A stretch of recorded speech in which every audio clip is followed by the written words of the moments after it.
can't carry the suffering. The suffering is, nothing can grow from suffering, but that we could carry the pain. And if we could carry the pain and grow and love and learn, his impact could be far greater, and it already is far greater.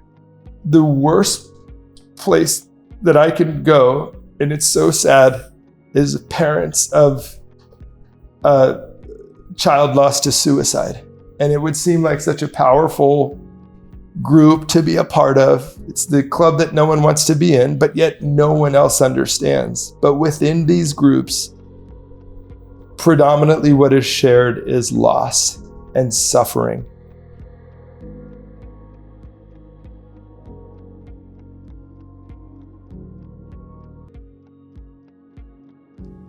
Welcome back, and thank you for being here. If you haven't listened to episode 1, we hope you'll start there.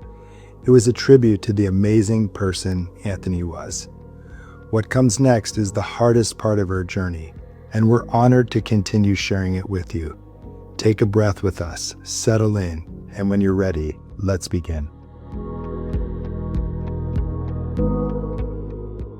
So your last moment of spending time with him was when he said, "I'm going to go out and take a walk." Yeah. And then the next time you see him, he's in bed. In a coma. In a coma. Yeah, he hooked up to all these machines. And we learned that he had passed. Like when the first responders arrived, he was deceased, and they were trying to piece a time frame together with us to figure out how long he was down.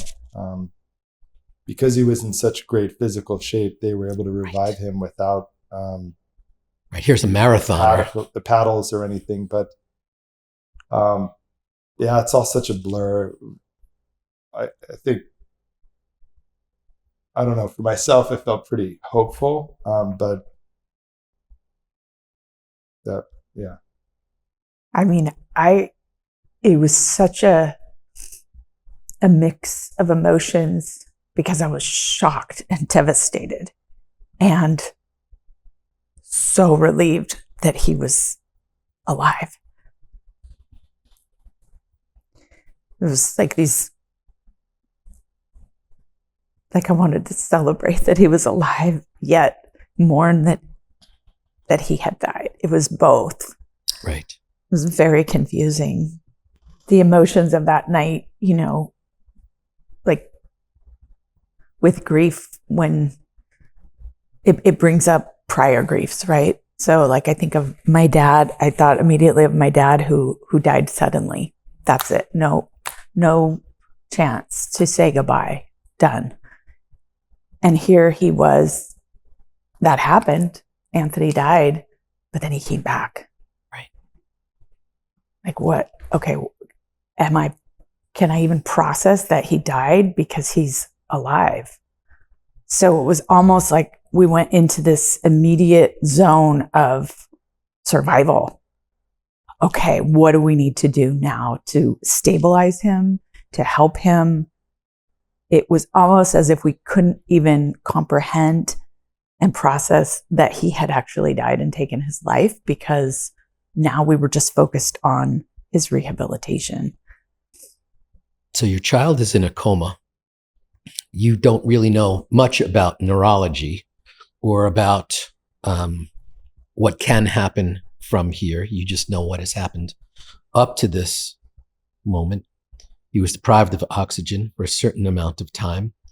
But we've all heard the stories of the person who comes back from that, even after a coma, because the brain needs to rest and inflammation needs to go down. And that's what the coma can help, whether it's induced or whether it happens naturally. And so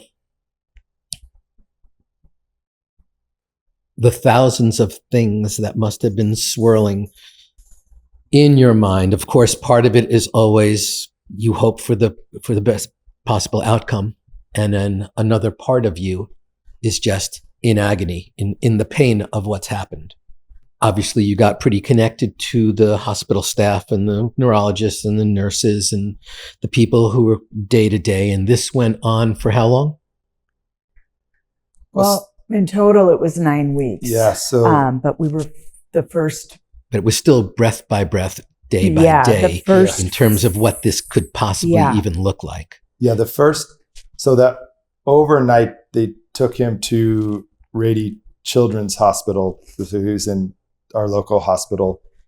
And yeah, I mean, that started a 9-week journey for us. And I think sort of piggybacking on what Samara was sharing and what you were sharing, it's so fascinating. Like, I don't even know for me personally if it's even hit me. I mean, I know it's true that he hung himself and he's dead, but it was so like surreal. And because he was alive, like, it's kind of like Samara said, it was just pure survival mode.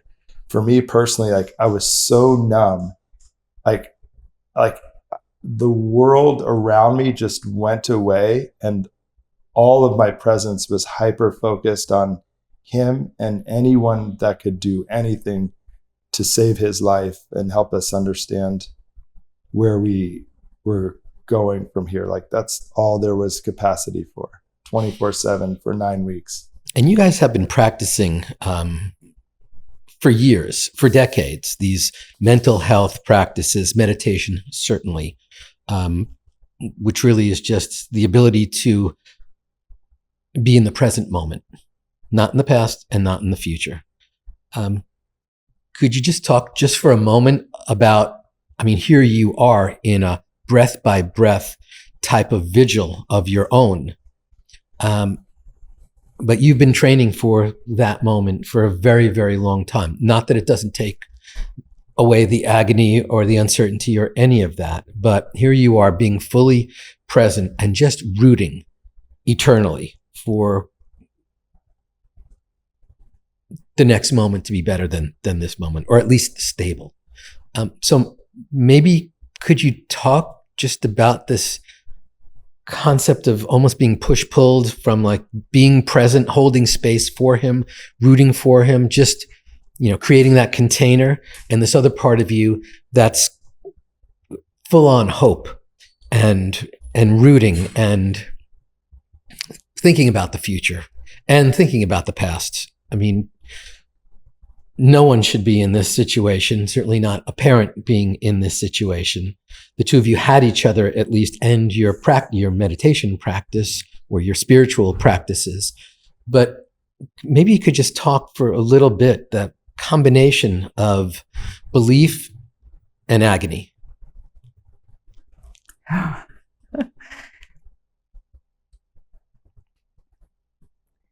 think there's a necessity to being present for your child, but for yourself, for your own survival in that, and having the grounding in meditation, in collective consciousness, in tapping into something greater than yourself that provided and continues to provide the support in this. It's not necessarily something you can put into words, but it's a feeling of being supported, and it's an energy of love, that the energy of creation is holding us, carrying us through this. I think through the tool of meditation and our spiritual practice, that we're able to keep that tether, that connection with it, to know that, and to believe and to have faith and to trust in that power, that energy, that even if there is this human experience of pain, that there's still a connection to this creative force that's carrying us into each new moment, into each new day, into the rise and the set of the sun. That, yes, this connection that we have with the soul that came through my body from a seed planted in Neal, that this life force that came through us, that was emerging and now finding a setting of the sun, that we were still able to trust in the collective creative energy that a new day will be born with or without him. And our own experience, our own pain, that we can find something in that through that pain, our hearts are cracked wide open and we're present in that. But that we were also present for ourselves, for each other, for our family, for our community, for this collective grieving love fest that happened. And to know that we could just, what can you do at that point other than just surrender to this energy, aside from like wanting to just check out and take our own lives? Right. Neal had mentioned that one of Anthony's motivational aspects wasn't extrinsic, it was intrinsic. And here you were, and one of the conversations we had early in this process was that Anthony has actually opened a portal and is pulling us into that space, something never imagined, something never envisioned, that perhaps only he knows what the next step is or what the outcome is. And you two were just in full-on love and healing mode. Well, that was it. Nothing else really mattered in your life during that period of time. Love and healing mode. Am I correct in that? I think generally speaking, as the three of us joke around about over the last 20 years, I wasn't quite there. I've been on this spiritual journey too, and yes, meditating for a couple decades, and I agree wholeheartedly, especially looking back, that the people we've met and the work that we've done with you, Deepak Chopra, Steve Leshansky, Tony Robbins, a whole world of people was training for this experience. And I felt like I always understood it and I believed it. But what I've come to realize was that was all here and it took some time to get here. So the experience that you two are describing, it took me some weeks in that journey. For me, I just remember like feeling survival mode, like life saving, like people talk about life changing in an instant. Like we came back from this beautiful magical trip. Our son was down, needed to get some fresh air too. Like he hung himself and was dead. And within 24 hours, he's revived at Rady Children's Hospital. We're living across the street at Ronald McDonald House. My only focus was on, is he going to survive and what kind of life is he going to have, and anticipating what is the next decision that I might need to make. And I remember the social workers, woman Andrea is so beautiful and helpful, just subtly and not so subtly reminding me from time to time that I'm in trauma. And I remember thinking to myself, like, I don't know what the fuck she's talking about. Like, no, I'm here. Like, it's my son's, at risk. And now looking back on it, like it was the trauma response, flight or flight. And my only concern was who was in front of me, what did they have to say, what was I going to do with that information, and what would it mean for Anthony? And it was only through the process of community when that prayer circle started. And people talk about all the time, when somebody's sick, you might hear on Facebook or, please pray for so-and-so and, they're facing this. And I don't know, many of us will. I would ask for the name and I would stop what I was doing and pray for so-and-so, but then move on. But I just had this sense all of a sudden that I was being lifted, that there was this energy of love all around me coming from, I don't know where, likely friends and family. That's when I started to feel like the warming of my heart and soul and sort of the spiritual thing, where otherwise like I was in that survival human mode.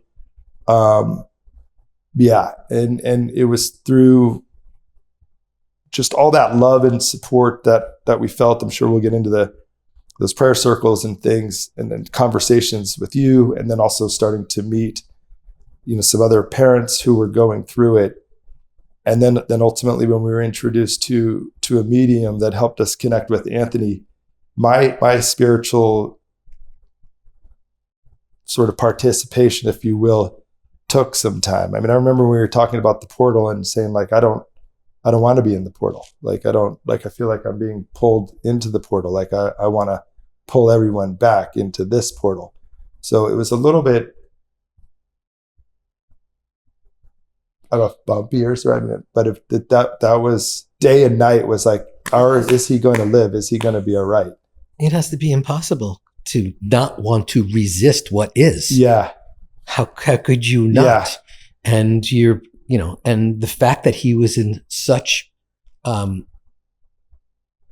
marathon physical shape, the fact that he wasn't on a ventilator, that he could just be hanging out there in a coma, and you'd say, this kid has looks like he could just open his eyes and move on. So that had to also be, in its own way, devastating at a certain point. One of the abilities that you both have is that you're very magnetic.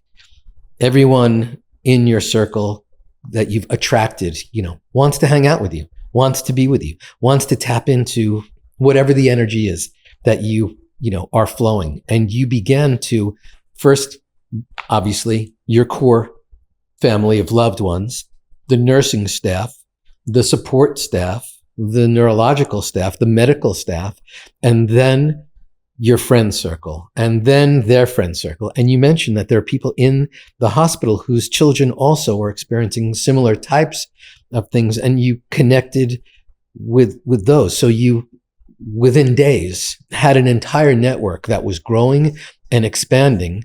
And that's how the prayer circles were born. We got every Sunday night, we got on there, people all over the world, tapped into a Zoom call, led by different people, different faiths, different practices. There was,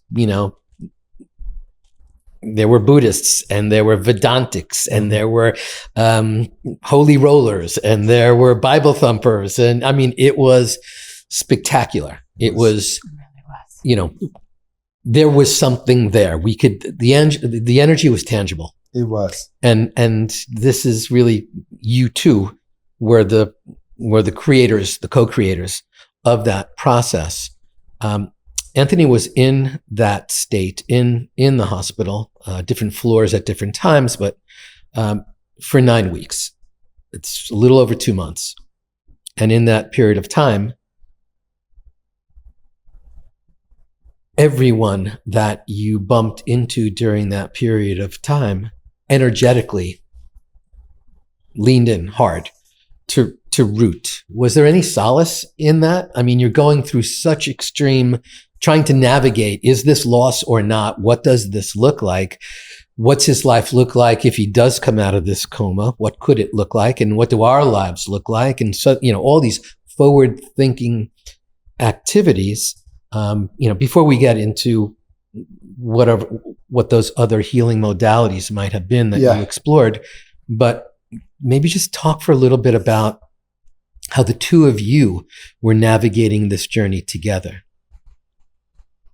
Okay, so I think it's two-part. Like, as it first related to the others, we were blown away. I would generally agree. Like, Samara and I are pretty outgoing people, magnetic, if you will. We've established a number of relationships over our lifetimes, and certainly together over the past 20-some years. But it was just magical on that second or third night when a dear friend and client of mine, Susan McGinnis from the Core Mastermind, asked if she could do this All Faiths Welcome prayer circle. And like you said, people came from all across all beliefs and non-beliefs. And that night, we experienced something so profound that whatever your religious belief or non-belief was, and whatever was shared that night through whatever mechanism, Jesus died on the cross so that Anthony could.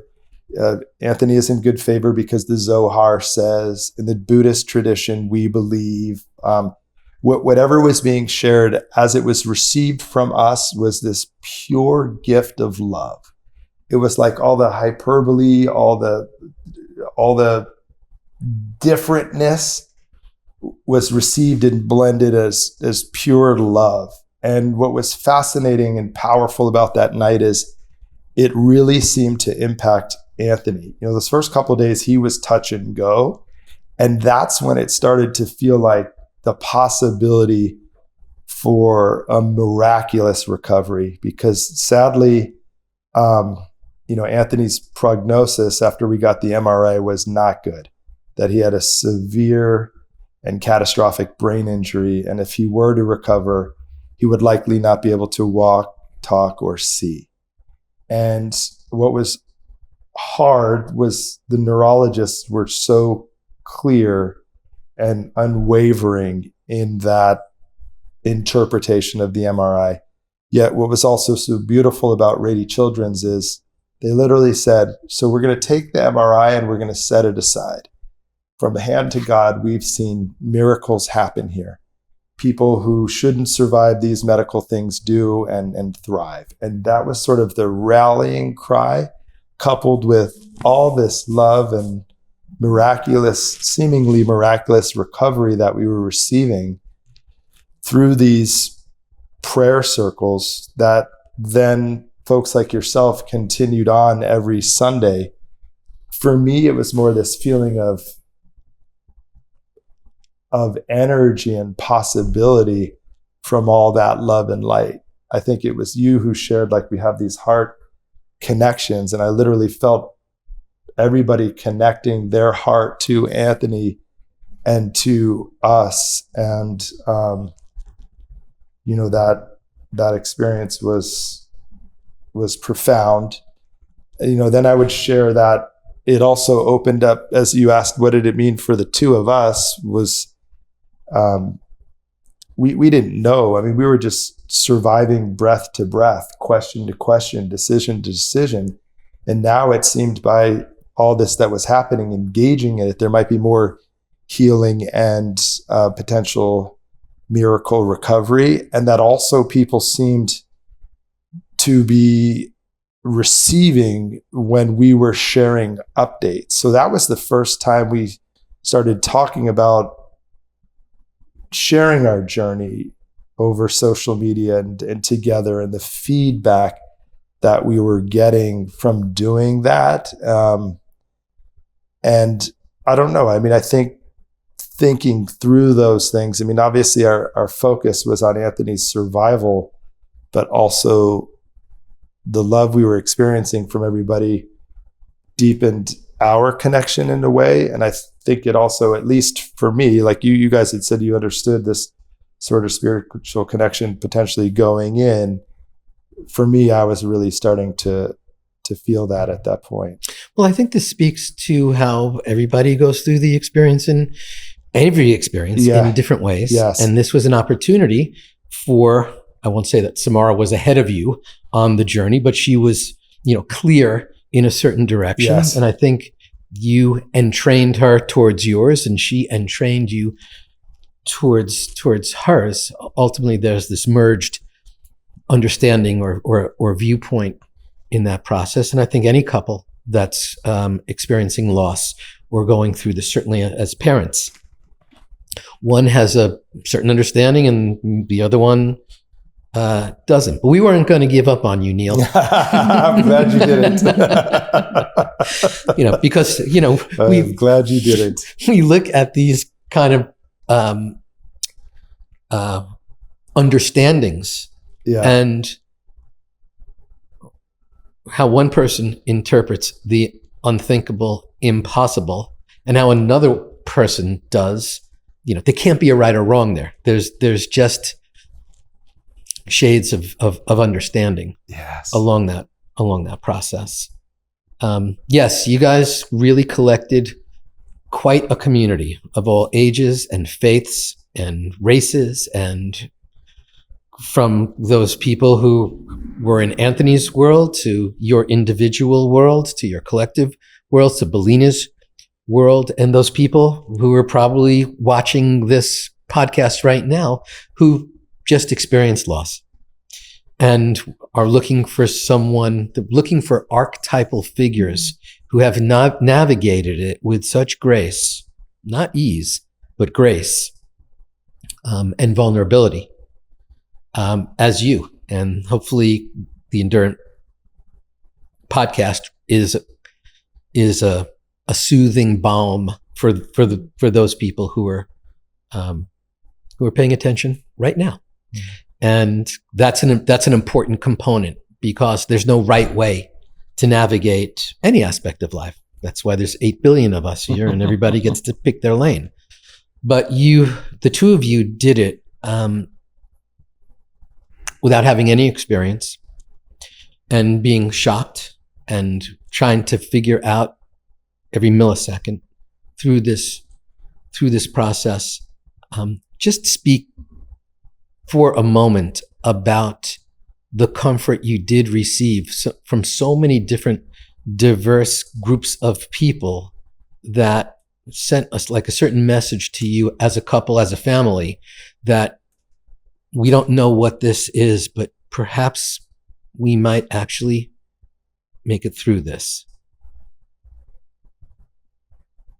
The collective support, I think, really provided a sense of it's going to be okay. It was that for me was the blanket that wrapped me up, that carried me forward. I think the unique circumstances of this, with the community stepping in right away. It's not like we said, hey, we want to do this prayer circle. Like, community stepped in and said, hey, we're going to love on you. You can show up or not. I wasn't comfortable being on camera. I held Anthony's hand.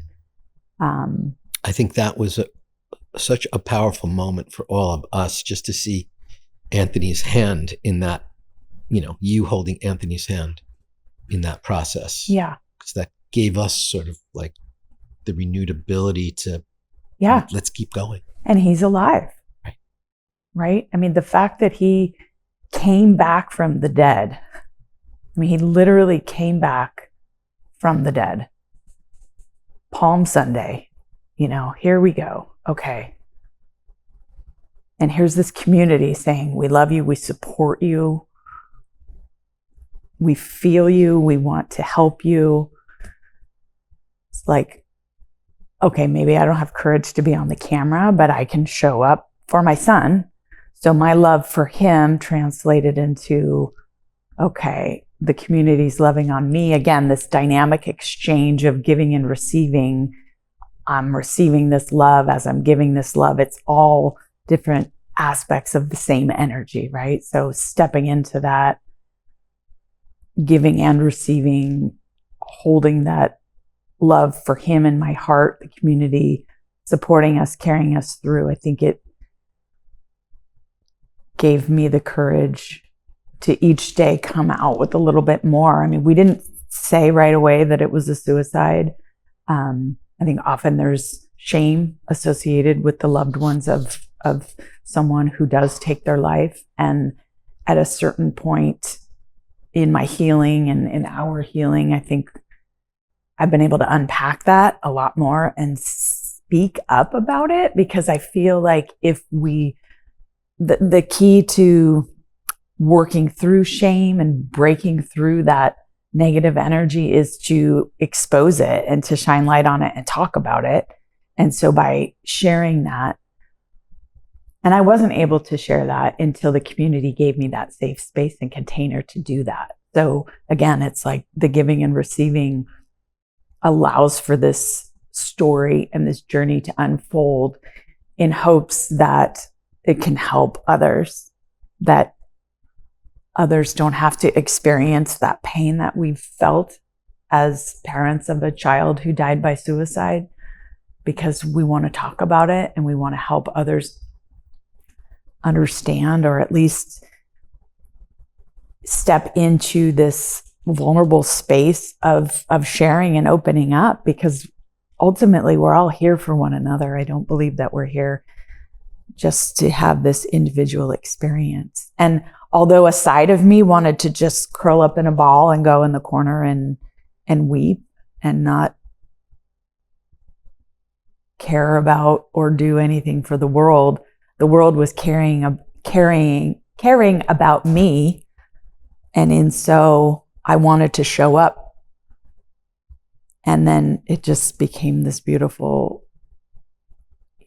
recycling of love that's just continued and really snowballed. I mean, it's amazing. The community aspect has been one of the biggest lessons for me and one of the biggest invitations for how we heal and how we move forward. There had to be a moment where you two were lying in bed at night. You just walked maybe 100 feet from his bed, because you were staying like on the grounds there, where you said to each other, we're not alone in this. That is clear. Did that help hold you together? That's how I felt when I was on the prayer circles. Absolutely. Let's send the message. We're rooting for Ant, but we want to send even a more important message to Neal and Samara, that they are not alone in this. Yes, absolutely. And then we feel like there's like a mirror in our heart that we want to share that message out to everyone else. Right. Like we receive and we give that same energy of we are all in this together. I mean, that's why the Endurant Movement was born, so that you can send that message to every kid out there and every parent out there. You're not alone. You're not alone. Yeah. And my experience was much the same. And as we've acknowledged, the grief path is so different.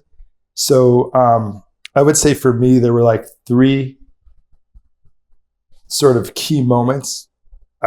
I mean this in the most loving way. The selfish is the word that comes up for me. We are more accustomed to giving. Samara and Belina and through the National Charity League have volunteered at Ronald McDonald House, volunteered at places like this. We're more accustomed to the giving part.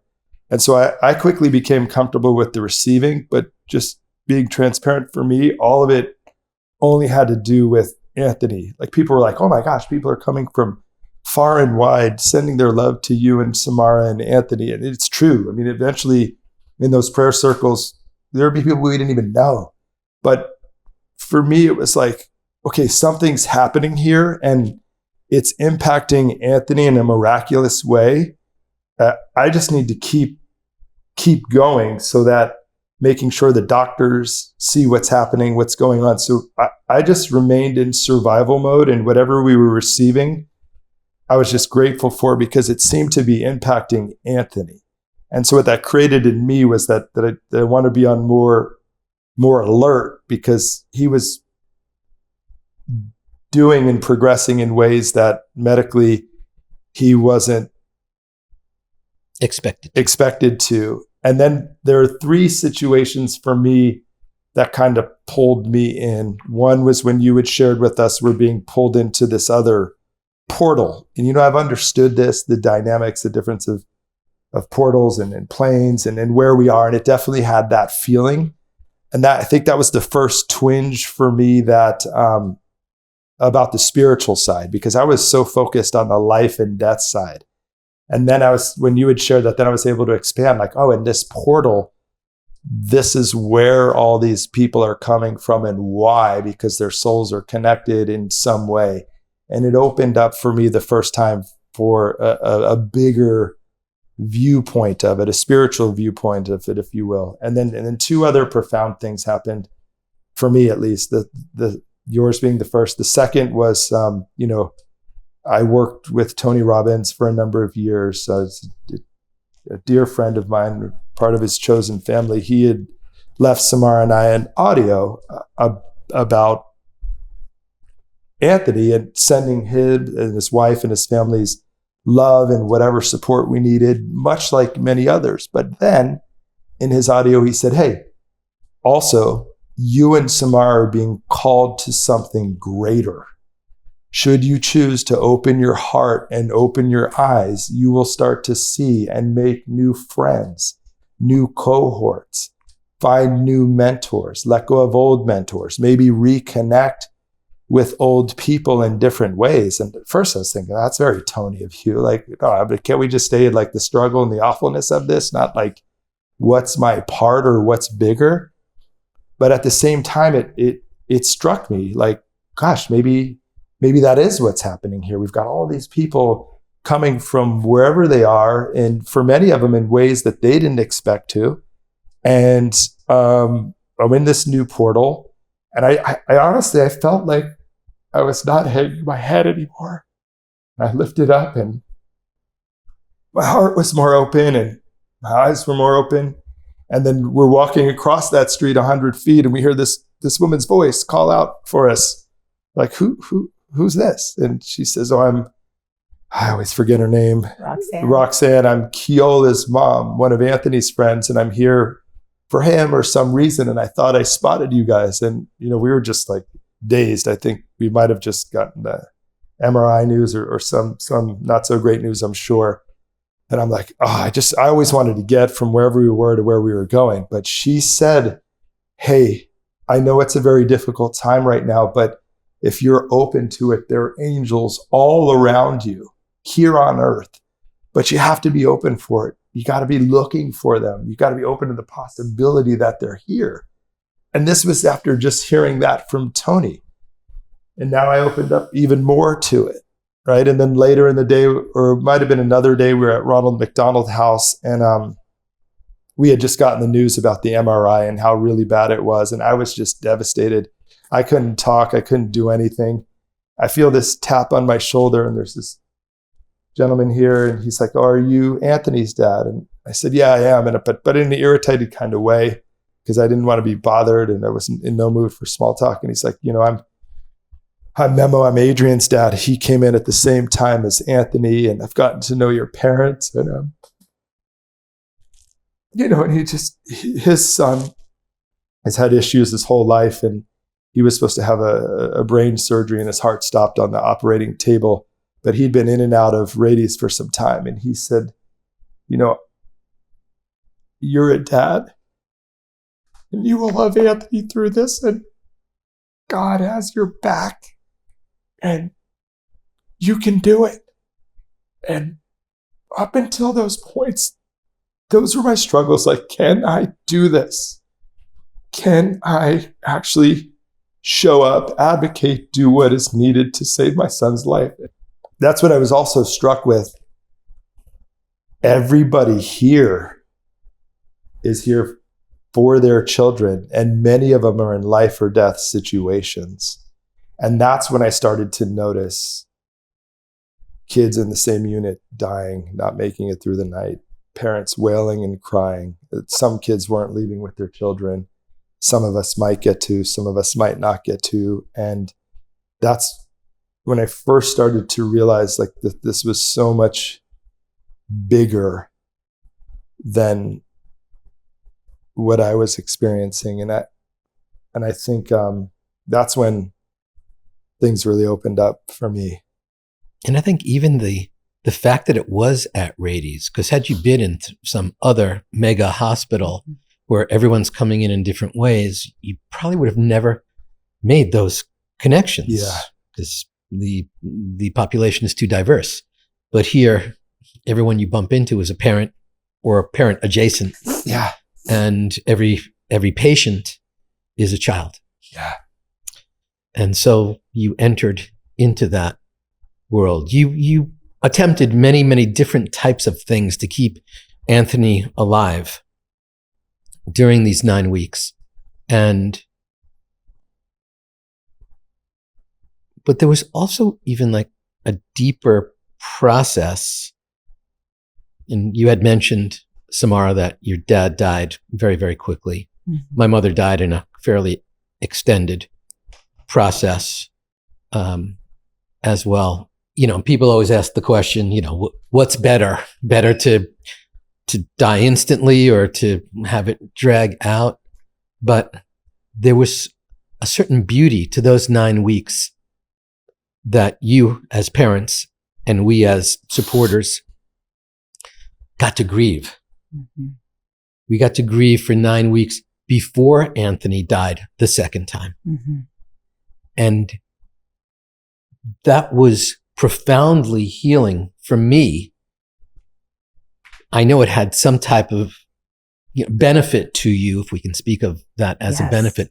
Maybe you could talk about the fact that you had those 9 weeks to root, Neal, for you to make sure everything was in its place, and for you to be the mother just serving your son and rooting, and at the same time grieving his departure. Yeah. That helped with the acceptance of the grief, and also just loving on him. I got to wash his hair and rub his feet and smell him and kiss him. Right. And teenagers are pretty much resisting that. Right? Oh, yeah. Outside of that. It's not like that was happening a lot leading up to that point, but yeah, I mean, it was a time where I had no question at his ultimate passing that whether or not he knew how much I loved him. I got to tell him whether he heard it or not, show him, touch him, just exude every ounce of love that I could to him during that time. Had he died and not come back that first night, that would have been a totally different experience. And again, surrendering to, I wasn't in control, but during that time, okay, what's in my control? I can be fully present with him. I can shower him with as much love. I mean, we had essential oils in the room. We talk about the love within our circle and extending out. It was this ripple effect. People would come in the room and be like, whoa, this room feels different. It was like, this is our love fest room. I mean, not that other parents weren't loving on their children either. It's completely happening. Everyone does their thing that way. For me, it was that taste of, okay, he left, he came back. This is so sacred. This is given a second chance. Right. And I think you would both agree that that was his choice to come back, just as it was his choice to leave. Yeah. Both times it was his choice to come back. Any deep teachings from Anthony from him to you, that you think he wants to share this energy or vibration or this message with us over these 2 months? I mean, I think so. And just sharing my experience of it briefly for the 9 weeks,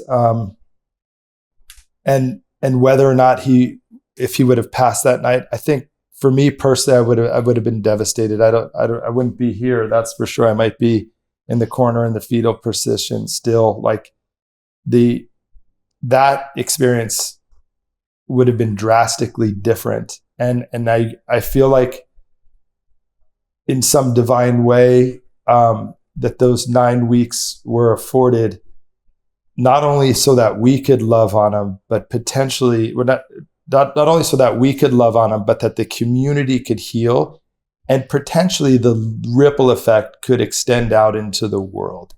What do I mean specifically? All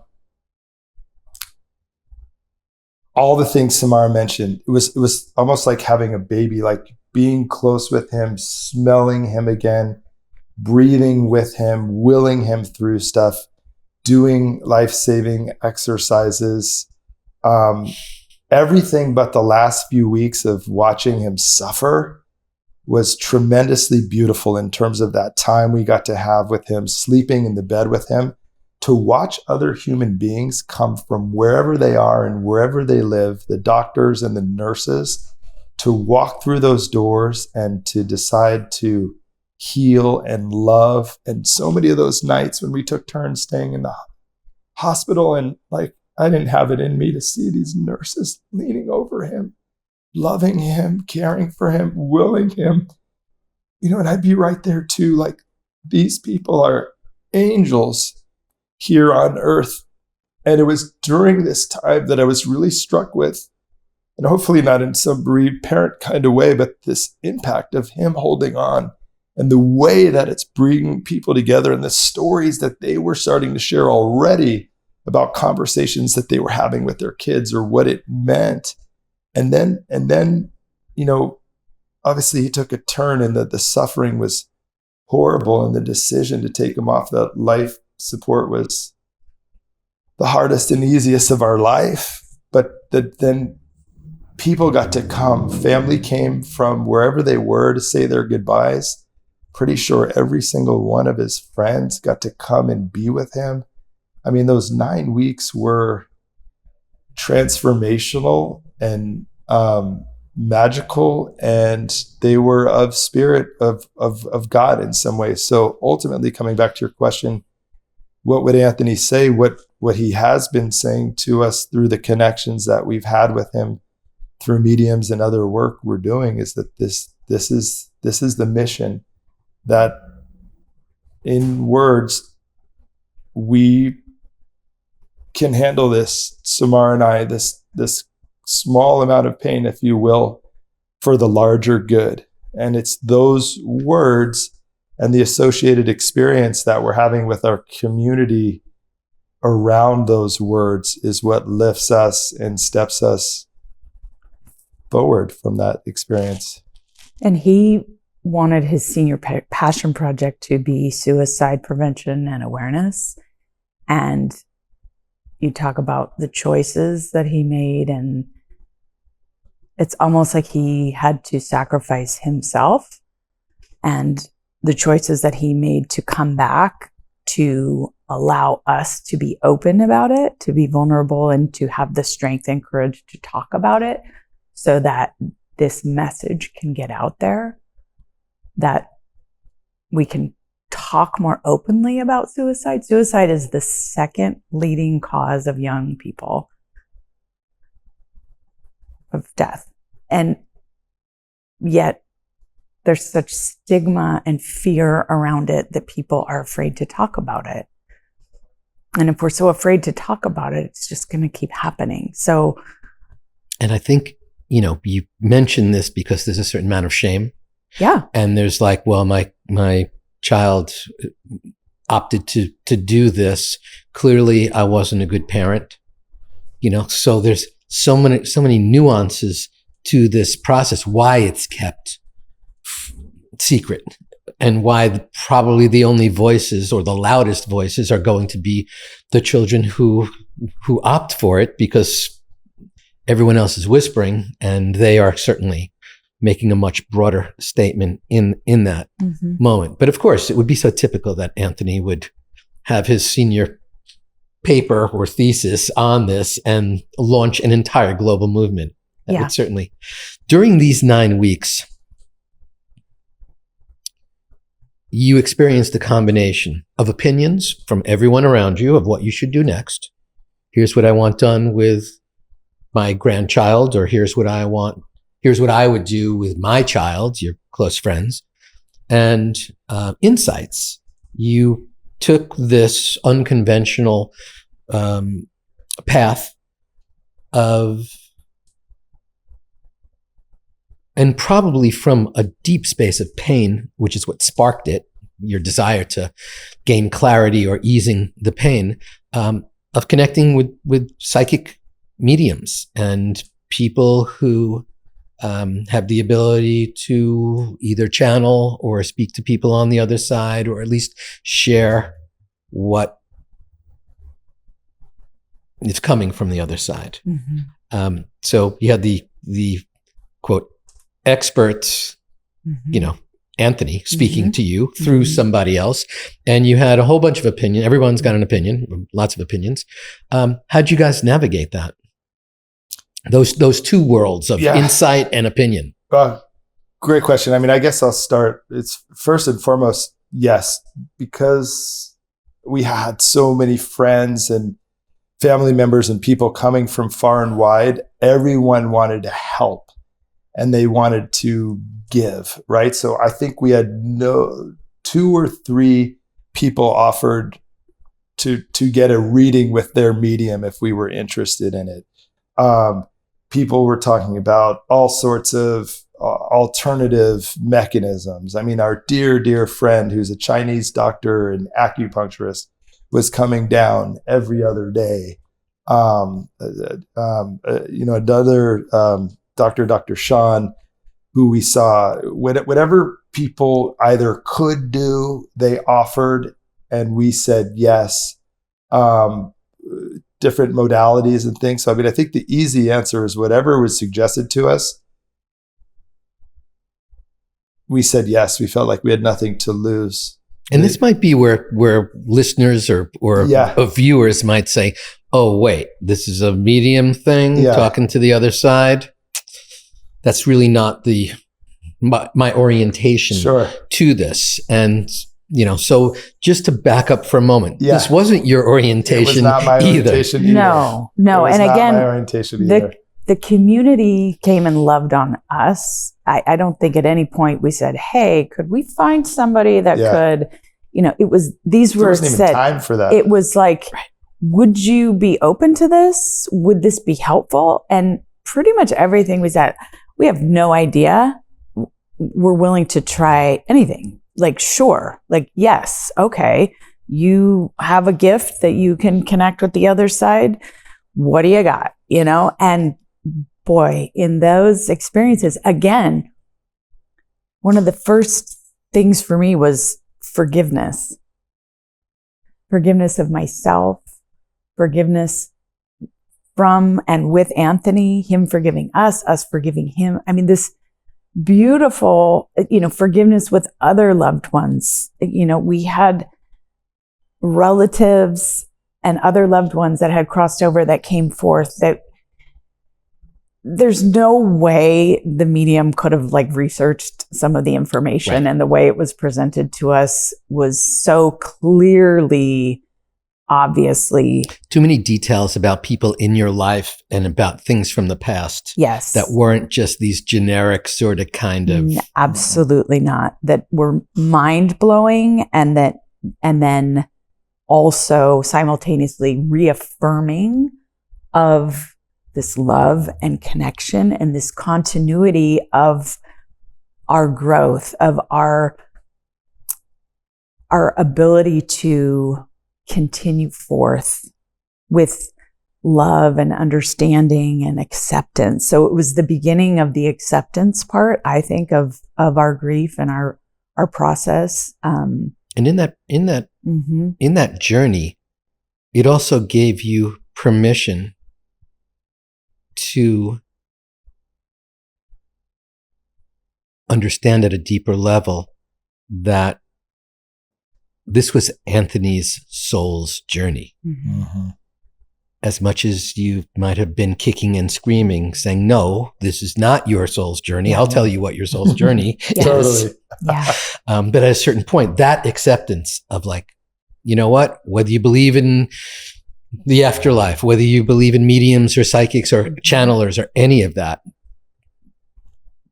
that one thing became very, very clear. Mm-hmm. And did that provide a certain amount of comfort to you, understanding that this was Anthony's soul's choice to go through this life this way and make that final decision? Yeah. Yes. I mean, it's not, the acceptance and the growth isn't linear. And there's still a part of me that will always want him to still be here physically. Yet I know, and I do believe that his soul's journey needed to take this path for the greater good. And that's so him. I mean, you asked us before, how would you describe Anthony? Someone would do whatever it took for the greater good. Whatever it took for the greater good. And so we didn't have people offering like, hey, would this be helpful or would you be interested in this? We had people that say, hey, I got this for you. If it's not interesting to you, don't worry about it. Or I looked up this particular thing that may help with this kind of interest, brain injury, take it or leave it. But it was through those connections and the work that we begun doing that we understood how much bigger this was. So that forgiveness that we were able to give and receive with Anthony, with some other family members as well. It's very easy to potentially sit there and say like, oh, they were probably looking for this, or as grieving parents would be more susceptible to this type of approach. But it's so far transcended that. I think that when Samara is talking about the forgiveness leading to acceptance, it leads to a heart and soul kind of acceptance. For me, I still don't accept it in my head. And it just became so clear, and he was so clear with it, that this was the mission, if you will. And to really turn away from that would create, he didn't say this, but this was my interpretation of it, would create suffering, where Samara and I are capable of carrying the pain, maybe because of our training or maybe because of our soul's journey and contract in time, but that we were capable of carrying the pain. Can't carry the suffering. The suffering is, nothing can grow from suffering, but that we could carry the pain. And if we could carry the pain and grow and love and learn, his impact could be far greater, and it already is far greater.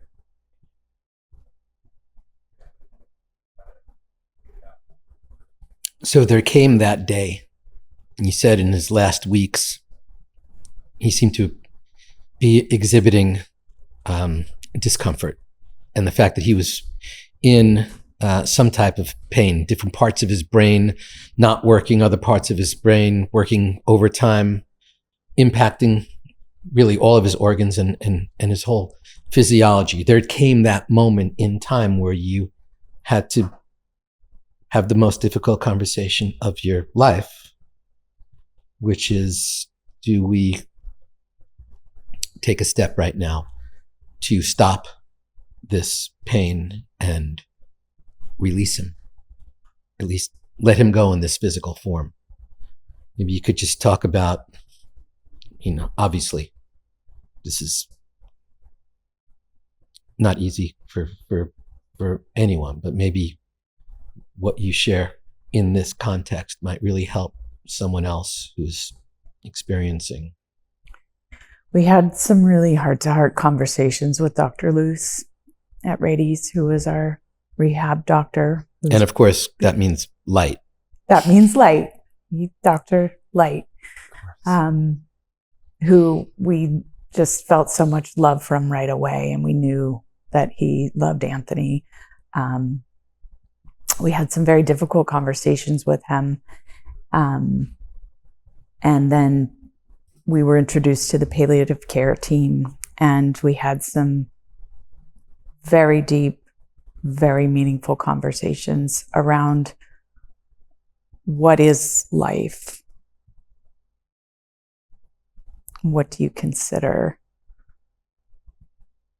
quality of life? And were there moments, and for me it was, when you are able to experience joy and pain. And what we saw from Anthony in the whole 9 weeks, the one moment where I felt like I saw maybe a few seconds of joy was we were able to get him into a wheelchair and bring him outside so his uncle, Funkle, my brother-in-law could see him and our dog could come see him. And he felt the sun, you could see the sun on his face, the wind, and there was Funkel and his dog, and they were having a moment, and it wasn't a full smile, but it wasn't extreme pain. So there was a moment, a glimpse of not pain. The rest of it was either comatose state, heavily medicated with increasing medications,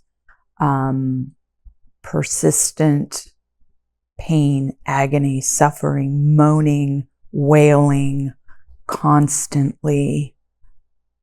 That we had that conversation and we said, this is what we've seen and what we've observed in our son since he hung himself. And the suffering and the agony and the experience that he was having, it was escalating and it was getting worse. And Dr. Lewis said, this is a persistent vegetative state, and the next phase is a permanent vegetative state. And he looks to me like he's suffering. And our family that was there, Neal's parents and my mom and Belina and his sister, we all saw it. And we wanted it to be different. We wanted him to not be suffering anymore. We wanted that improvement and growth and that miracle, but he was declining. And when we had that, what quality of life discussion, and we saw that, was it really a life at this point, or was it just an existence? Yes, there was a pulse. There was constant pain and it was escalating. Then it was an impossible choice, yet it was out of love that we made this decision. And she reminded us, the palliative doctor, that every decision that we made as parents for him were out of love. And this was yet another decision that we made out of love for him, to set him free and to end his suffering.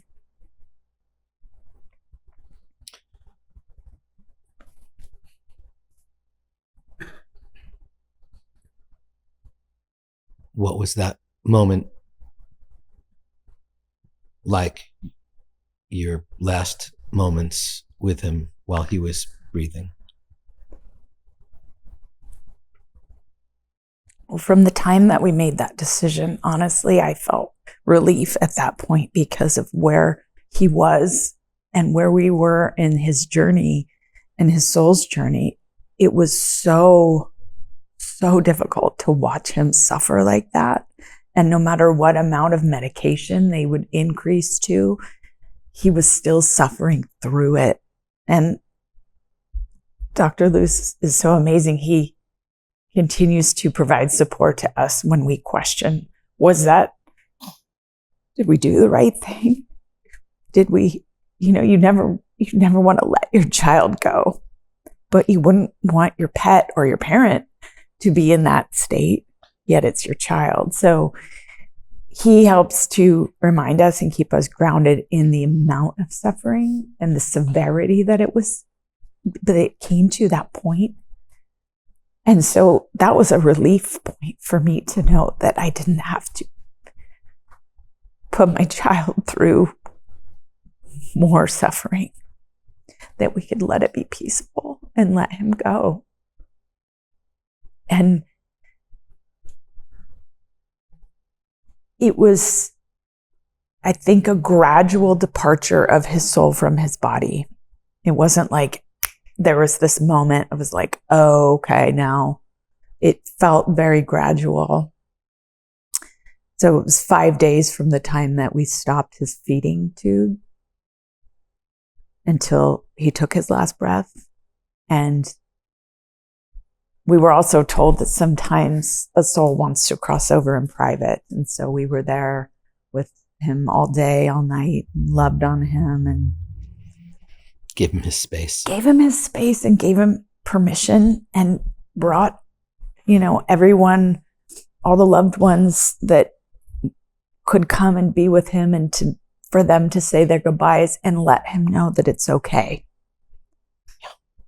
And Grandma finally did that too, because she wasn't ready and none of us were ready, but at the same time, to observe him in that way, it was just, he needed to be set free, and she did, and everyone told him, and on his own.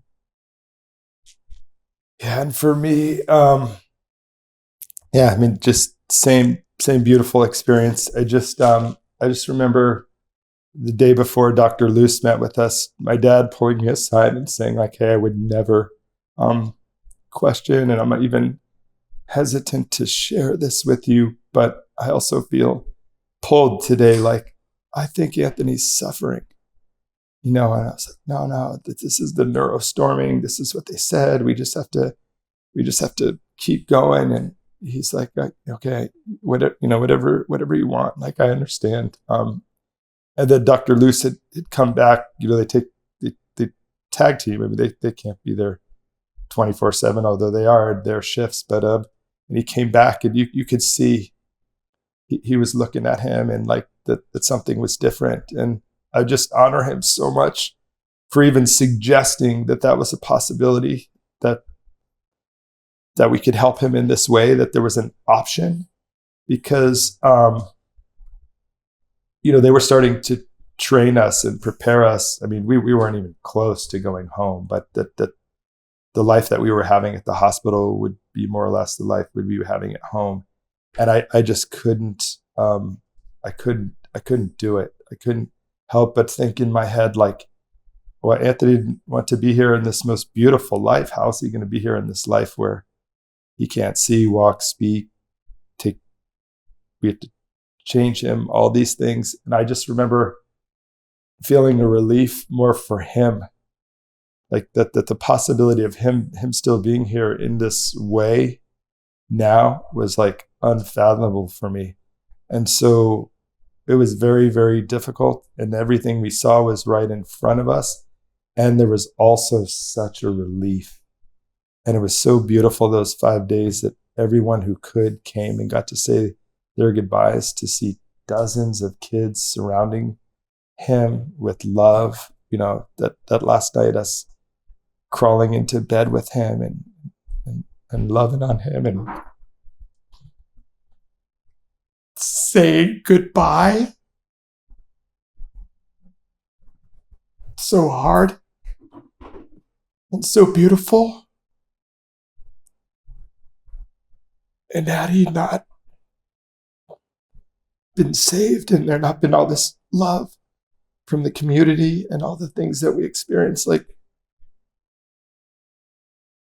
we wouldn't have had those moments. Forget about what this is becoming. We just wouldn't have had those moments.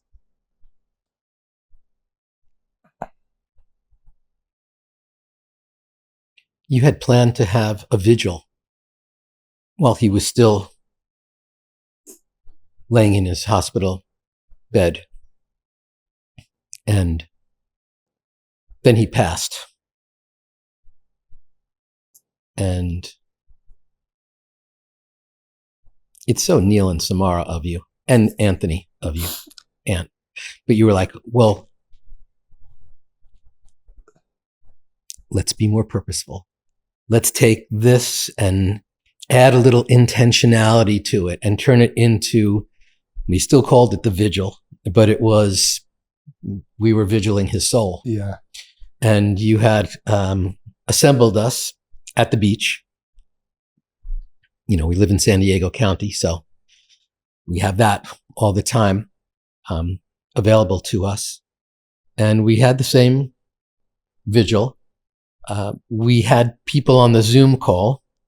There were hundreds of people specifically there on the sand with the ocean in the background. And of course, it wouldn't be an ant moment without the fact that there were like whales spouting in the background while we're holding this vigil, which was really a celebration of life / memorial / vigil for his soul.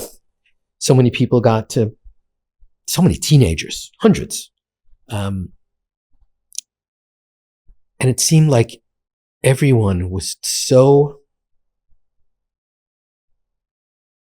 involved in Endurant before it even, like, they co-visioned this thing, those hundreds of teenagers and the doctors and the nurses and the parents of the kids and your loved ones, and was one of the most beautiful experiences that I have ever participated in. And us too. Can you speak to that a little bit?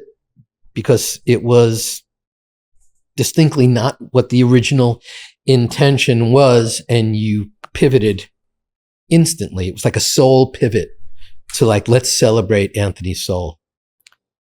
Yeah. I mean, to be clear, it was one of Anthony's best friends that came up with the idea for the vigil at the hospital, and he was taking care of all the coordination of that. And I believe it was they asked us, who decided let's still do it, but let's do it at the beach instead. And quite frankly, we didn't do anything other than answer a few questions. Our dear friends showed up to make all that happen. The Bear Nation, the adventure guides brought all the sound and the systems, and we just showed up. And the love that we felt, there was this feeling like these hundreds of people have been wanting to see us for weeks and weeks, and they were lined up to love on us, and it felt so, so good. And then when we gathered, there seemed to be some expectation for us to say something. You were there, and you had the mic, and I don't know if you remember, but it was a very overcast May gray day, and the skies parted, and the sun shone so brightly on the two of us, so bright and warm. It was the first experience I had of I'm connected with Anthony. Like he's right here with us. And the woman who shared later the video of the whales spouting in the background, and she continues to get sort of whale signs and things. I think that was my first experience of, like, oh my gosh, wait, we are in this other portal. And I felt more connected with him than I did when he was in a coma and on all those drugs. I mean, because his physical body was obscuring the soul. Yeah. Or at least the soul communication in that space. Yeah. I mean, that night and that experience, very hard to put into words. So the vigil itself was within 24 hours of his passing. So Saturday night at around 11:30 on May 25th, 2024, Anthony fully transitioned. And then the next night would have been the Sunday Zoom call, but because he had been declining, it was Diego, right? Said, let's gather outside the window with candles for that Sunday night's event. And so everyone had been planning on coming, and they were going to be outside of his room, down on the street. And so we could look. But when he passed and we pivoted to go to Moonlight Beach, it was really within this 24-hour period. And so it was still this very sacred, raw space of, his transition and his healing. But to have hundreds of people present, in person and over Zoom for that, that was the next time the sun set, really. Was very powerful and very healing for us. And also, again, this community aspect where people could show up and give us a hug and, be present with us, and we could receive, giving and receiving again. It was this just very magical moment. I mean, you talked about it being so profound for you. I think it was profound for everyone who was present for it. Well, prior to that, I had only been with you Yeah. or been with 100 people on a Zoom call. Right. And then to suddenly be on the sand with hundreds of people that I had never met or bumped into. Some of them I was familiar with, but hundreds that I had never seen. That was my first moment where I was like, wow, this is so much bigger than all of us. Yeah. This is something so expansive. Did you have a sense of that as well in that moment? Because that was the healing, or I don't want to say closure, because can there be closure? But a real powerful healing for me, seeing all these people who knew Anthony, and yet all these people who wanted to celebrate his legacy and create something bigger and support you in your healing and whatever that looked like. So maybe you can just talk about what were the emotions, because you were standing up and you were speaking, you know, there was a part of you was hosting, a part of you was just receiving, a part of you was buying pizza. You know, there was a lot of things that were going on. We didn't buy any pizza. Everything that, again, like the community showed up for us. And, you know, Jen saying, Diego's mom said, let's, you know, everyone bring a flower. And so they were all put together onto this palm tree. And, you know, I think, again, I was in a state, for me, I was in partially a state of relief, partially a state of disbelief. I mean, the initial shock of the suicide was 9 weeks before that. So it wasn't so much that I was in a state of shock from the suicide. I was just present and stepping forward into this experience, but also my heart's been cracked open, and here's this community supporting us. And I just had to have the courage to show up. I think so much in life, right? It's about just, you know, whether it's going to the gym or whatever, it's just taking that first step, just showing up to the experience. So I feel like we just showed up, and then it's almost like the analogy of like when, you know, at the concert, like the crowd dive, like crowd surfing, like we were just being held up by all this love and support, and we just had to show up. We just had to like lay back and let that crowd, that love just support us. And I have always known you two as very, very generous beings, not just raising money for a charity, but just generous hearts, generous souls. And I know that there was some aspect of you that gave us all that experience so that we could begin our healing process as well. We had been so invested in rooting for Anthony's life, and we needed, you know, it's not like, oh, never mind, go home now. You created that space for that. And I think the community, the energy of that community said, we want to stay connected forever and let Anthony's voice be part of us. We want this conversation to go on. And I think there was really one of the very, very last comments that someone said on the beach, because people were just coming up and taking the mic. You had Dr. Luce there, and you had a lot of, you know, friends of his and friends of yours, and parents of classmates. And then this one child got up and said, this is about mental health and suicide, and I need to get that on the record, and I need to talk about that. And, you know, everyone was coming from a different angle, but he just he did put that there. And I think that spoke to, again, as part of the healing process, like all Anthony's friends who didn't necessarily have a voice, except in the Sunday night Zoom calls, suddenly it was as if Anthony was giving them voice. That was the moment.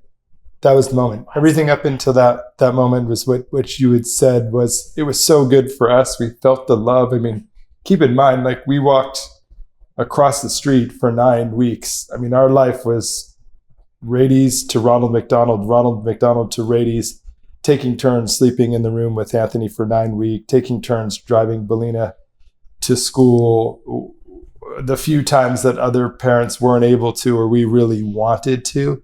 So the love that we felt to connect with all these souls that had been lifting us for weeks and weeks and weeks was extraordinary. And then also I felt a deep sense of what you had shared, that you and they needed it too, that they needed this moment. When we talk about like the reality of the suicide, like 9 weeks before, I mean, I still haven't even wrapped my head around that. Like what's going on in here is vastly different and behind what's going on in here and here. But when that young man said, if this can happen to Anthony, it can happen to any of us, I knew there was something that likely this was a jumping off point as opposed to a completion, if you will. Yeah, so powerful, so powerful. So if those 9 weeks were the deep grieving the actual suicide death, then there was the moment, the non-suicide death. And in that process, you have interacted with literally thousands of people, launched the movement, and begun to share this message. There's so many different messages, whether it's transformation through grief, whether it's that you're never alone, whether it's that this soul or the spirit is real, or speaking perhaps in a language that many people don't understand or can hear. Probably for many, many years, both of you will continue to take away messages and teachings and aha moments and, oh, here's what that meant, or here's what, and maybe we can never truly understand, any of that in this context with our head. With our heart, absolutely. Totally. But perhaps, you could just speak about this concept of realizing there's some energy so much bigger than you. Anthony seems to be the conductor of it, or when I mean that, like a symphony conductor, conducting all those pieces or co-creating that.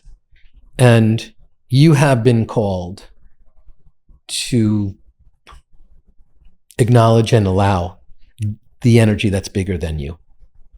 And that sort of has placed you on a path of duty, sacred duty. Sacred duty. Noble purpose, which is going to be different for everyone. And you speak to all parents who've lost a child. You speak to all parents who have someone in their life has committed suicide. You speak to all parents who suddenly realize that their neurodivergent child, or on the spectrum in some way,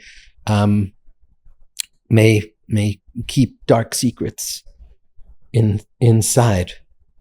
I'm sure there's been a lot of conversations which sparked and inspired where we are right now, this movement. But was there a moment where you were like laying in bed, gazing into each other's eyes, and you both felt Anthony and the pull so much bigger than you, because you had very, very successful careers prior to this, and you have found such deeper meaning in your life now? Not that those things didn't matter, but in this mode, suddenly now we're going global with this. So was there that moment where you were gazing into each other's eyes, perhaps crying or comforting each other, and then it was like Thank you, Anthony. Or something like that.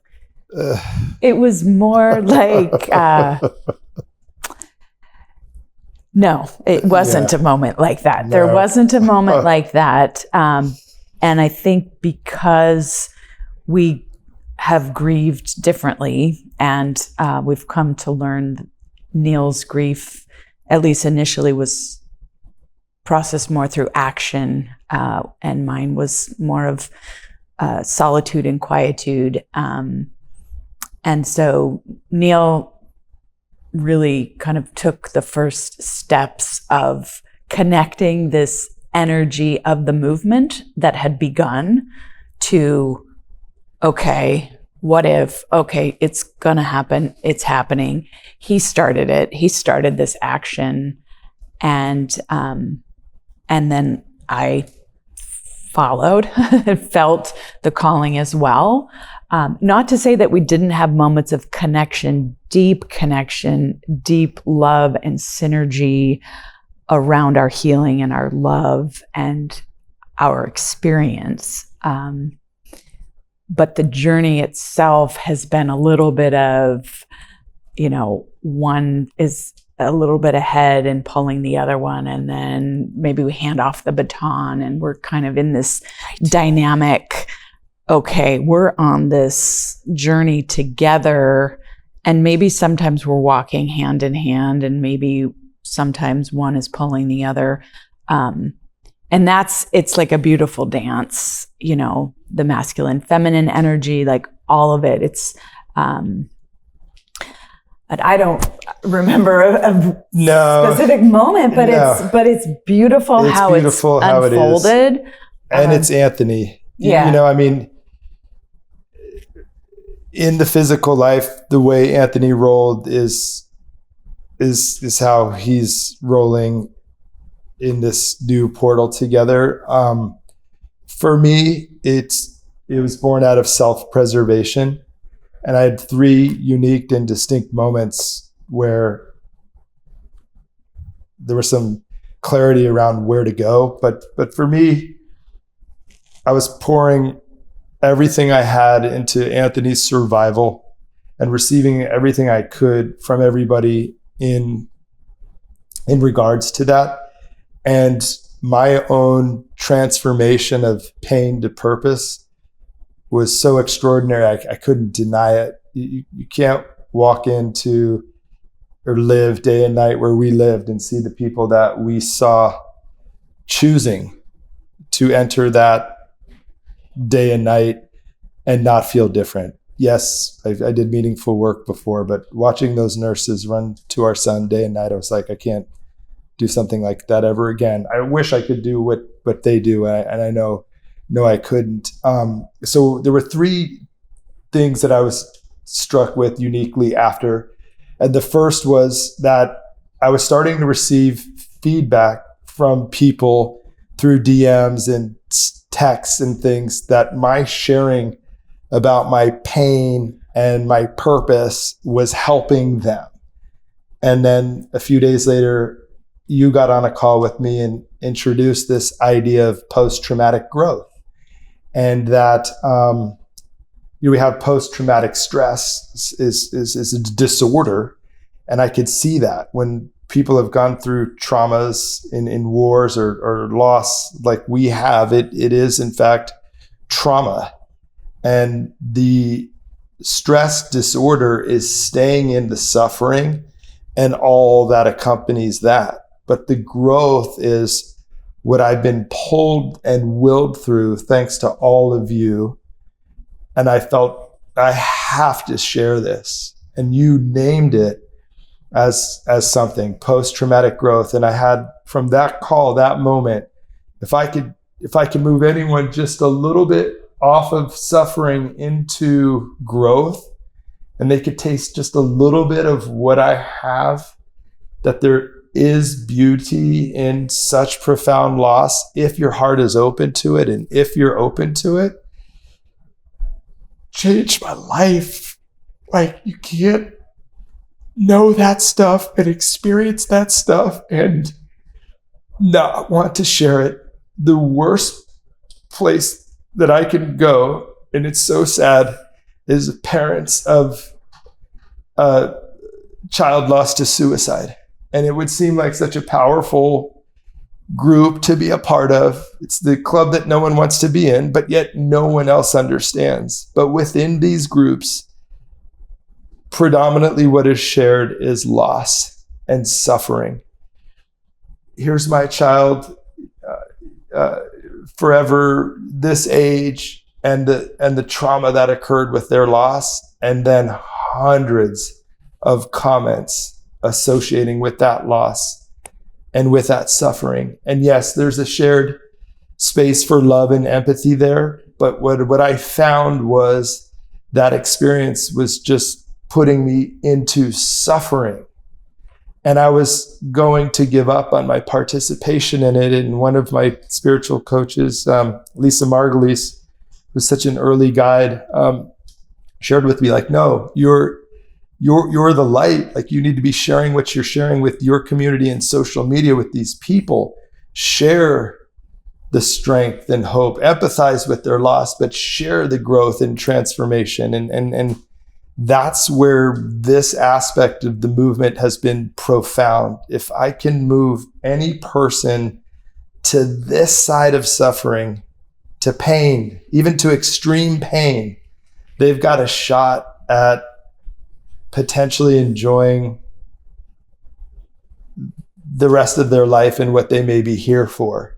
And so I just immersed myself in that, and also for my own well-being. And then, not trying to make this too long, and then what also became clear almost immediately was this correlation between high functioning autism and suicide. So it wasn't something we were aware of during the time, but now we have directors of agencies we used to go to sharing with us, like, oh my gosh, we aren't trained in this. This is the gap. Being introduced to somebody that knew somebody at the second largest autism health provider in the nation. This is the 900-pound gorilla in the room. Forget about those two things. Other parents coming and sharing their stories and how similar they were. This combination of high functioning and brightness. Just an amazing. Right. No one would ever think, oh, the child who can memorize an entire book, right, and then repeat it back in the darkness as you turn the pages, that person either is going to choose to not be here or choose to take their own life. Yeah. That's never the next step in our minds. But something you said, Samara, and something you just touched on, Neal, Joseph Campbell in The Hero's Journey. Yes. One of the important key, we all hear a calling, but of some sort. Yeah. But one of the really powerful things that Campbell talked about in The Hero's Journey is that every hero initially resists the call. Yeah. You resisted the call to acknowledge the portal. Yeah, I did. And you resisted the call to move in this other direction. Everyone's just a little bit like, maybe later. Putting it off, just resisting a little bit. So here you are, suddenly, now you have gotten real clarity. And had you said, I can't be with these losers who are just caught in a a downward spiral of all this negativity, and we're trapped, and our lives will just be about loss and grief forever. Yeah. And, we would all say, well, I don't want to hang out with that. I want to feel better. And you said, no, let me be the light in that darkness, because if one of those people can suddenly have just a little bit of light on their grief, then suddenly they become another voice, that there is an alternative, that there is a next step, whether you're thinking spirit or soul or just what's in my heart. And so both of you are these heroes.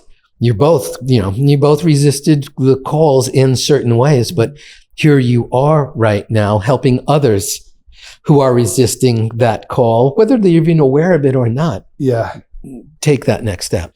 It's so powerful. The only thing I would share about what you're saying as it relates to myself is I could have easily been one of those other people So had Anthony died that night, or had we not had the community that we had, I could have easily slipped into that suffering. And I see some other parents in that group who lost their child around the same time, faced with that same suffering. So I feel first blessed for the community and love and support that surrounded us, that lifted me to this place, and that I was blessed and fortunate enough to have the training over the last 20 years. Should I choose to accept the mission, if you will, that I had this opportunity. And then the third part was unignorable are these kids. You saw them there, the hundreds of them at the Vigil. We still see them day and night. They reach out to us, sharing their love, sharing how much Anthony meant to them, how much we mean to them. And so many who have lost, like we have lost, unfortunately, their story involves bullying or ostracizing and kids leaving notes that no one loved and liked them. And so this third sort of pulling into the Endurant movement, either of the first two, which I told you about, are enough in and of themselves, is these kids need our help.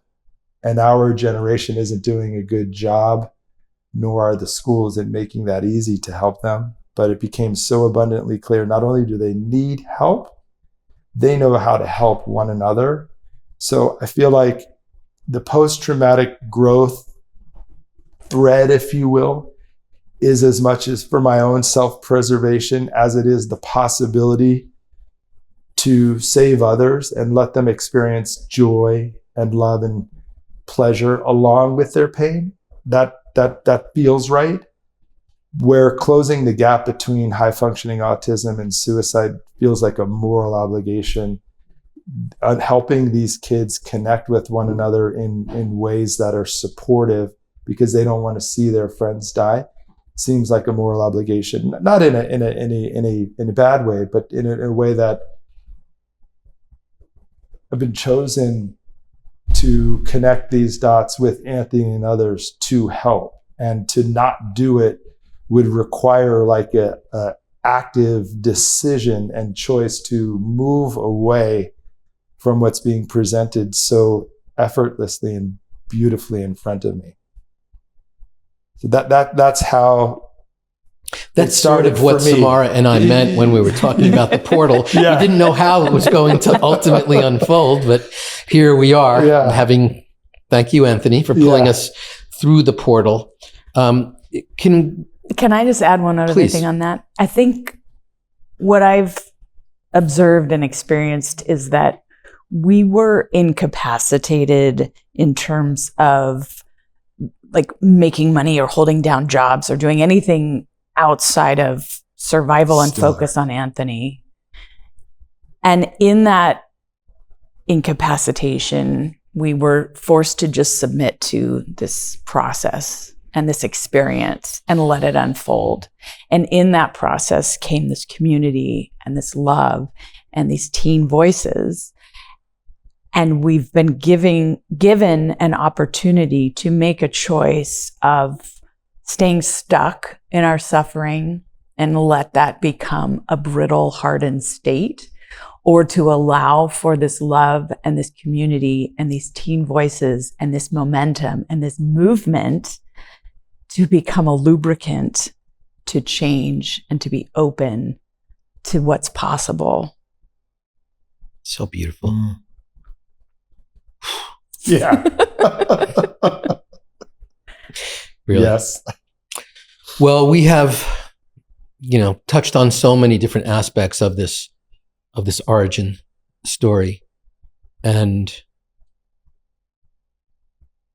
thank you for so bravely walking us through your grief journey and your loss journey and your found journey.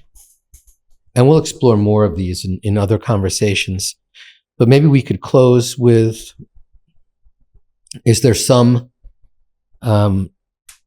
maybe perhaps one truth each of you could share with parents who right now are experiencing grief in their own lives for their children or are confused about what to do with their child that they have discovered is so sad or depressed about their lives. Be present. Be present. Lean in. It's the moment that lasts, but then it passes and it changes. So if you can show up and be present in that moment and that experience and be there for your child and let them know you're not going to judge them, you're not going to try to fix it, you're just going to show up and you're there and you lean in. And whatever you're experiencing, whatever emotions that you currently have going on, those will change. It's not permanent. So beautiful. And for me, I would say it is to open your heart. And if your heart is open it more. So open your heart wide open and lift your gaze and open your eyes a little bit wider, because the angels are truly around you. Everything that you could ever need and more to get through something that you previously believed was impossible and unimaginable exists and is ready for you if your heart is open and if your eyes are open. That incapacitated state or this state, everything goes by the wayside. Differences in beliefs, political beliefs, religious beliefs, all these things that you could say in your head that you might have previously talked yourself out of the validity of someone's sharing because of their background beliefs, all that goes away. And all that's left is the love and connection between those hearts. But they can only be connected if they're open. If they're hardened and shut, then these other things sneak in there that create division instead of connection. Yeah, thank you. Thank you. Thank you for sharing so openly. Thank you for opening your hearts and revealing such profound truths to us and sharing so deeply. Your courage, your love, your dedication to each other and to Anthony, and your resilience, which is your ability to get back up after you have been knocked down, and you have been knocked down, and here you are, back up, is an inspiration for everyone here today, everyone watching, and hopefully people can use this as some strength or another rung on the ladder as they climb up from perhaps their hole or just their fetal position. Mm-hmm. Your words are so valuable. Don't stop. Don't stop. The Endurant Movement is here to remind you every single day you are doing such powerful and deep work, and we're also grateful. And hopefully people will continue to check us out on the next episode and keep watching the Endurant Movement story, because this is something that will take your life to the next level, perhaps heal you, perhaps return you to the memory of your wholeness, help you soothe your grieving, and inspire you to take this planet to the next level as well. So thank you for joining us. Thank you. Thanks, David G. Thanks for watching or listening to parts 1 and 2 of our conversation. In the next 2 episodes, we'll go even deeper, moving from the tragedy and grief to how we found spirit in the ashes, and ending with loving Aunt as legacy. Thank you for listening to The Endurant Show. If this conversation moved you, please follow us on Apple Podcasts, Spotify, or wherever you get your podcasts. To view the conversations, please subscribe to our YouTube channel. And to be a part of the community, follow us at Endurant Movement. And lastly, if you feel called to support the movement and help us ensure no teen ever feels alone again, visit endurantmovement.org to learn more. And if you can, make a donation. Together we can create lasting change, one conversation, one connection at a time.